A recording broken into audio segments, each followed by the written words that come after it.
land of Galgamar stood mighty castle Astyanax, so named for an ancient warrior king who defended his people from a ghastly scourge known as the Blight.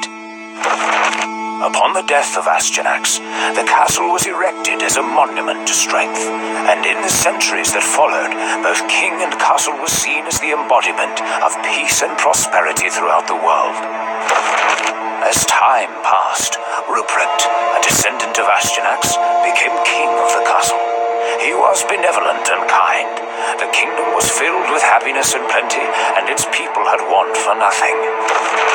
Great homage was paid to Ruprecht by the diverse peoples of the realm, and despite the wealth of tributes paid to him, there was but one treasure that he held most dear: his daughter, Princess Parsnip. One day, as the sun set, a sinister emissary dispatched from a faraway land thundered toward the castle. Clad in shadowy armor from head to toe, and astride a horse midnight in hue, the dark visitor was the very herald of malice. Both rider and steed were giant in stature and foul of temper. Their eyes glowed crimson from within ferociously faced helmets. Flames were sown into the ground with each furious hoofstrike, and great clouds of smoke billowed behind horse and rider as they advanced.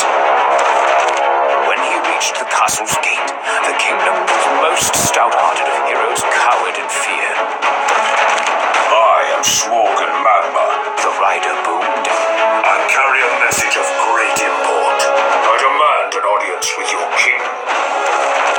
Though he reeked of menace, and the people thought the better of it, the Black Rider was bid entry to King Ruprecht's court. I come from the land of Zerdrod. Smorgan Magma's voice echoed throughout the court. A rumor has reached my master's ears. The Grimstone, you have it. As the confused king opened his mouth to protest, Smorgan Magma said flatly, My master wants it. I have come for it. Grimstone? Bah! I have no knowledge of this Grimstone, scoffed the king. This master of whom you speak, whomever he is mistaken. Return to him. Tell him such.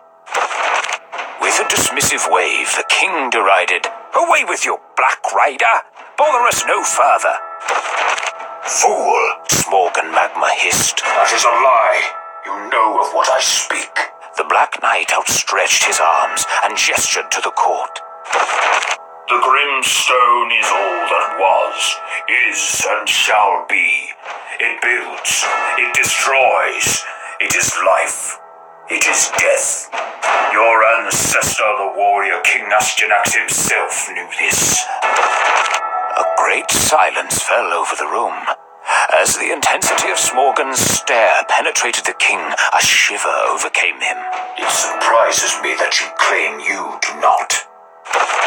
If you will not surrender my master's prize, his wrath will be terrible. His retribution will be swift. You will be deprived of your greatest treasure as he comes to reclaim his. Enraged, King Ruprecht was quick to his feet. Seize this creature, he bellowed. As the king's champions advanced upon the messenger, Smorgan Magma disappeared in a cloud of smoke. He left behind a ruined carpet and a voice that echoed throughout the great hall. You have 3 days. News of the dark visitor's warning spread like wildfire. The shadows unleashed a gallery of rogues who swept through the kingdom on a quest for the Grimstone. Treasure hunters, ruffians, a gremlin mob, fences, thieves. The most notable of these undesirables was Bugaboo, a sticky-fingered burglar whose identity was as mysterious as his mask. Though there were many searching for the Grimstone, and motivations for finding it plentiful, nary a one knew for what it was they were looking. The lawlessness led to fear, which enveloped the happiest of hearts. To quell the dread, King Ruprecht called a tournament, and for 3 days and nights the kingdom feasted and reveled in spectacle. All the while, great discomfort grew within the king. Against the facade of crashing lances and roaring crowds, a storm Tyson.